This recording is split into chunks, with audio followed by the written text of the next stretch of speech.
అభివృద్ధికి ఎనలేని కృషి చేస్తున్న నేత కేంద్ర మంత్రి శ్రీ కింజరాపు రామ్మోహన్ నాయుడు పుట్టినరోజు సందర్భంగా శ్రీకాకుళంలో ఆయన కార్యాలయం వద్ద పుట్టినరోజు వేడుకలు ఘనంగా జరిగాయి. కార్యక్రమానికి ముఖ్య అతిథిగా పాల్గొని ఆయన చేస్తున్న అభివృద్ధి సంక్షేమ కార్యక్రమాలను వివరించిన ఎమ్మెల్యే గొండు శంకర్ దేశంలో 10 విమానాశ్రయాలు కొత్తగా 18 నెలల్లో ప్రారంభించారు.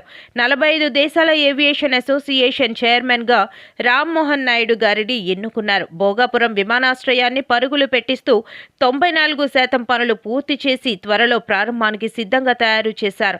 ఉడాన్ యాత్ర ద్వారా విమానాశ్రయాల్లో 10 రూపాయలకే ఆహారం అందించే పథకం, మరిన్ని విమానాశ్రయాలు ఏర్పాటు చేసి ప్రయాణికుల సంఖ్యను పెంచే విధంగా కృషి చేస్తున్నారు. సిఎస్ఆర్ నిధుల ద్వారా శ్రీకూర్మం పుష్కరిణి ఆధునికీకరణకు 10 కోట్ల రూపాయలు నిధులు తెప్పించారు. తీర ప్రాంతాల్లో సోలార్ ల్యాంప్ ఏర్పాటు చేసి మత్స్యకారుల జీవన విధానం మెరుగుపడే విధంగా కృషి చేశారు. శ్రీకాకుళం ప్రభుత్వ సర్వజన ఆసుపత్రికి 1 కోటి రూపాయలు ఉపకరణాలను అందజేశారు.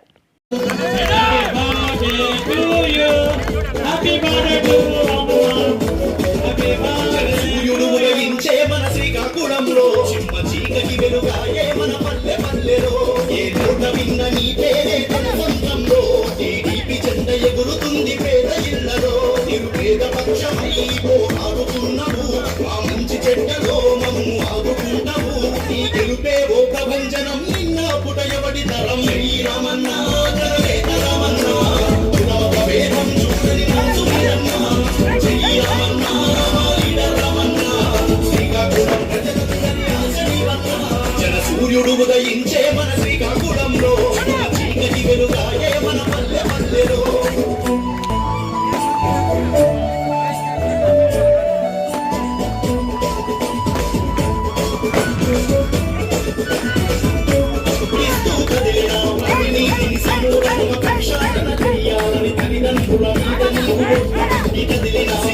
మనసులో కొడువయ్యను ఎరున్నా మన భావితరం భవిష్యత్తు నేతామన్నా మన కింజరాపు రామన్నకు మద్దతును ఇద్దాము. జై రామన్నా జననేత రామన్నా సైకిల్ కే మామోట్లు వేస్తామన్నా.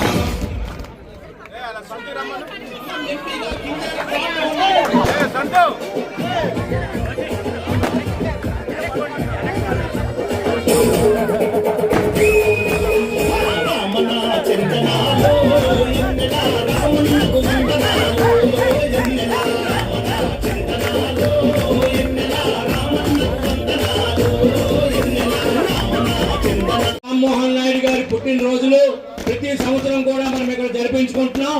అదే మన ఆనవాయితీ.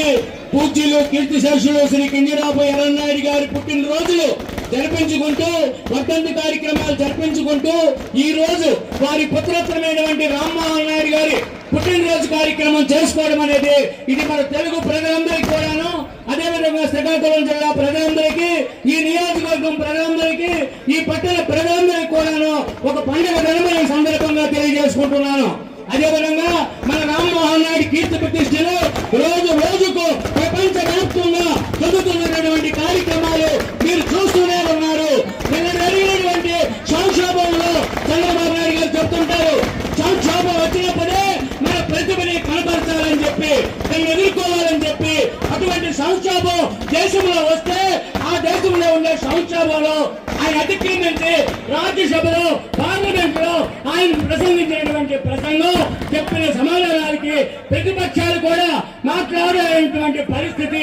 కాబట్టి ప్రశంసలు అందుకున్నటువంటి ఈ మోడీ గారు కానివ్వండి, అమిత్ షా కానివ్వండి, ఈ దేశ ప్రజల తాలూకా ప్రశంసలన్నీ కూడా అందుకొని ఆ సంక్షోభాన్ని ఎదుర్కొన్నటువంటి నాయకుడు, ధీరుడు మన రామ్మోహన్ నాయుడు. కాబట్టి ఆయన ఈవేళ భారతదేశానికే కాదు, ఈ నియోజకవర్గానికే కాదు, ప్రపంచంలో ప్రత్యేకమైనటువంటి ఒక నాయకుడు. ఆయన పుట్టినరోజు కార్యక్రమం చేసుకోవడం మన అదృష్టంగా భావిస్తూ ఈ సదవకాశంలో కల్పించినటువంటి మీ అందరికీ ధన్యవాదాలు తెలియజేసుకుంటూ, ఆయనకి భగవంతుడు ఇంకా శక్తి, ఆరోగ్యం, ఐశ్వర్యం, భవిష్యత్తుని ప్రసాదించాలని